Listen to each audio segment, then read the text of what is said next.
जब से भारत ने आज़ादी प्राप्त की है, हमारे पास काफ़ी कुछ आया और गया है, लेकिन एक चीज़ का मलाल आज भी हर भारतीय के दिल में है।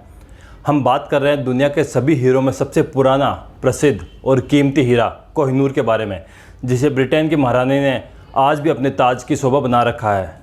यह विश्व में अब तक का सबसे बड़ा ऐतिहासिक हीरा माना जाता है। कोहिनूर हीरे को भारत में गोलकुंडा के खान से निकाला गया था, लेकिन कई फारसी शासकों और मुग़ल बादशाहों से होते हुए यह हीरा अंत में ब्रिटिश शासन में चला गया। कोहिनूर हीरे की कीमत के बारे में बात करें तो एक समय बाबर ने कहा था कि यह हीरा दुनिया का बेशकीमती और सबसे महंगा हीरा है। इसकी कीमत पूरी दुनिया के एक दिन की इनकम के आधी कीमत के बराबर है। अब आप इस बात से अंदाज़ा लगा सकते हैं कि कोहिनूर हीरा कितना कीमती था। आज भी यह ब्रिटिश शासन के खजाने में है। ब्रिटिश प्रधानमंत्री बेंजामिन डिज़राइल ने भारत में अंग्रेजी शासन के दौरान इस हीरे को महारानी विक्टोरिया को उस समय भेंट किया था जब वह 1877 में भारत की महारानी घोषित हुई। कोहिनूर हीरे के रहस्यों से पर्दा उठाया जाए तो देखा जाता है कि कई देश कोहिनूर हीरे को आज भी अपना होने का दावा करते हैं। कोहिनूर हीरे की उत्पत्ति कहाँ हुई, इस बात को लेकर पिछले कुछ दिनों में यह चर्चा में बना हुआ है। तो आइए जानते हैं क्या है कोहिनूर हीरे का रहस्य, क्या है इसकी हिस्ट्री। कोहिनूर हीरे का इतिहास लगभग 5000 साल पुराना है। यह हीरा कई देश और राजा महाराजाओं से होते हुए लास्ट में लंदन में ब्रिटिश खजाने के रूप में रखा गया। काफ़ी कम लोग इस बात को जानते हैं कि कोहिनूर हीरे के बारे में सबसे पहले लगभग 5000 साल पहले संस्कृत भाषा में इसके बारे में वर्णन किया गया, इसके बारे में लिखा गया और इसे श्यामंतक के नाम से जाना जाता था। 13वीं सदी में सबसे पहले कोहिनूर हीरा सन 1304 में मालवा के राजा की निगरानी में रखा गया था। उसके बाद समरकंद के नगर में सन 1339 से लेकर के लगभग 300 सालों तक इसे सेफ रखा गया। सालों पहले के हिंदी लिटरेचर में कोहिनूर हीरे से जुड़ी काफ़ी रोचक जानकारी सामने आई। इसके मुताबिक यह कहा जाता है कि जो भी व्यक्ति इस हीरे को अपने पास रखेगा उसकी बर्बादी तय है और इसके कारण वह कई दोषों से घिर भी सकता है। इसमें यह भी कहा गया कि कोहिनूर हीरे को कोई औरत या सिर्फ भगवान ही पहन सकते हैं जो इसके सभी प्रकार के दोषों से दूर रहेंगे। कोहिनूर हीरा कई मुग़ल शासकों के अधीन रहा था। 4वीं शताब्दी के लगभग यह हीरा दिल्ली के शासक अलाउद्दीन खिलजी के पास रहा। इसके अलावा मुग़ल शासक बाबर ने 1526 में अपने लेख बाबरनामा में कोहिनूर हीरे का उल्लेख करते हुए यह बताया है कि इस हीरे को सुल्तान इब्राहिम लोदी ने उन्हें गिफ्ट के रूप में दिया था और इसे बाबर का हीरा बताया था। इसके बाद बाबर के वंशज हुमायूं और औरंगजेब के शासनकाल में इस हीरे की देखभाल की गई। इसे उन्होंने अपने वंशज सुल्तान महमूद को सौंप दिया।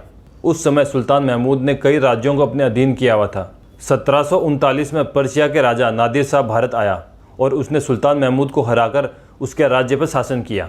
इतना ही नहीं, इसके अलावा उसने सुल्तान महमूद को हराकर उसके सभी धरोहर अपने अधीन कर लिया। नादिर शाह ने आगरा और दिल्ली में भयंकर लूटपाट की और मुग़ल शासकों की जितनी भी कीमती वस्तुएं थी और दिल्ली के शासक शाह मोहम्मद के मयूर शासन के साथ साथ काफ़ी सारी बेशकीमती चीज़ें और कोहिनूर को लूटकर अपने साथ फारस ले गया। नादिर शाह के मरने के बाद जनरल अहमद शाह दुरानी ने कोहिनूर को अपने कब्जे में कर लिया। उसके बाद अहमद शाह दुरानी के वंशज शाह शुजा दुर्रानी साल 1813 में कोहिनूर को वापस भारत लेकर आ गए। उन्होंने इस हीरे को अपने कड़े में जड़वाया था। इसके बाद शुजा दुर्रानी ने इस कोहिनूर को आखिरकार राजा रणजीत सिंह के हाथों में सौंप दिया। राजा रणजीत सिंह को जब ये कोहिनूर मिल गया तब उन्होंने एक वसीयत बनाई जिसमें उन्होंने साफ लिखा था कि उनकी मृत्यु के बाद यह शानदार कोहिनूर हीरे को जगन्नाथपुरी के मंदिर को सौंप दिया जाएगा, लेकिन ईस्ट इंडिया कंपनी ने उनकी वसीयत को मानने से इनकार कर दिया। ब्रिटिश फौज ने 29 मार्च 1849 को दूसरे एंग्लो सिख युद्ध में राजा रणजीत सिंह को हरा दिया और उनकी संपत्ति पर कब्जा कर लिया। इतना ही नहीं, इसके बाद बेशकीमती कोहिनूर को ब्रिटिश ईस्ट इंडिया कंपनी ने अपने खजाने में शामिल कर लिया और कोई कुछ नहीं कर पाया। जुलाई 1850 में कोहिनूर हीरे को इंग्लैंड की महारानी विक्टोरिया के अधीन रखा गया। बहुत लोगों को कोहिनूर हीरे के बारे में यह बात नहीं पता है कि कोहिनूर हीरे को महारानी विक्टोरिया के क्रिस्टल पैलेस में प्रदर्शनी के लिए रखा गया था। उस समय यह कोहिनूर हीरा 186 कैरेट का था, लेकिन यह हीरा उस समय दिखने में उतना जगमगाता हुआ, उतना शानदार नहीं लगता था। काफ़ी सालों में काफ़ी राजा महाराजाओं के अधीन रहने से इसकी चमक थोड़ी फीकी पड़ गई थी।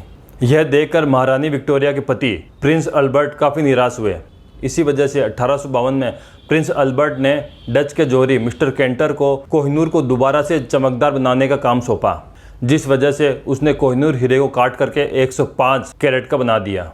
इस हीरे को ओवल शेप दे दिया गया। इससे पहले इस हीरे को कभी नहीं काटा गया था। अब बारी आती है यह जानने की कि अब कोहिनूर हीरे के भारत में आने के चांसेस है या नहीं।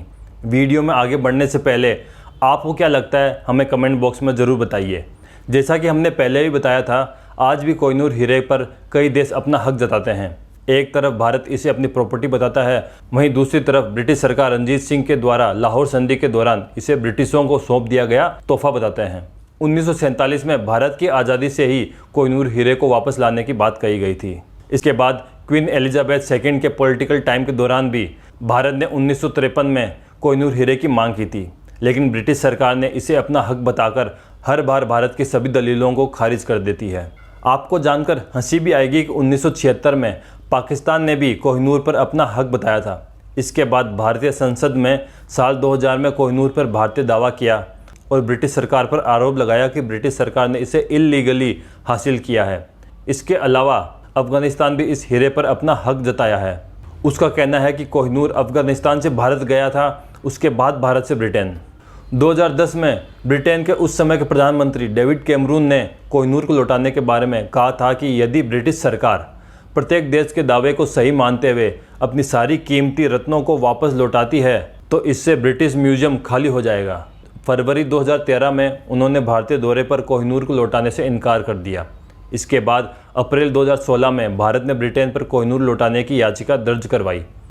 भारत के कुछ लोगों के साथ साथ सुप्रीम कोर्ट ने भी कोहिनूर पर याचिका के दौरान कहा था कि ब्रिटिश सरकार ने रणजीत सिंह से कोहिनूर छीना नहीं, बल्कि रणजीत सिंह ने मुआवजे के तौर पर अपनी मर्जी से ब्रिटिश सरकार को कोहिनूर दिया था। कोहिनूर का मुद्दा आज भी काफ़ी चर्चा में है। एक ओर भारत इसे वापस लाना चाहता है, वहीं दूसरी ओर ब्रिटिश सरकार इसे न लौटाने की जिद पर अड़ी है। तो दोस्तों, यहाँ आपने कोहिनूर के इतिहास और इससे जुड़े रहस्य के बारे में जान लिया होगा। अब आप ही बताइए कि आखिर कोहिनूर हीरा कहाँ की संपत्ति है। अगर आपको भी लगता है कि कोहिनूर हीरा भारत का है और आप भी इस बात का सपोर्ट करते हैं कि किसी भी तरह कोहिनूर हीरा भारत में ही आना चाहिए, तो कमेंट बॉक्स में कमेंट करके ज़रूर बताइए। यदि आपको आज का ये वीडियो पसंद आया हो तो इसे अपने दोस्तों के साथ शेयर करें और मेरे चैनल को सब्सक्राइब और बेल आइकन दबाए बिना ना जाएं, क्योंकि ऐसी ही इन्फॉर्मेटिव वीडियोस आपको हमारे चैनल पे मिलते रहेगी। मिलते हैं अगले वीडियो में किसी नई जानकारी के साथ। तब तक के लिए धन्यवाद। जय हिंद।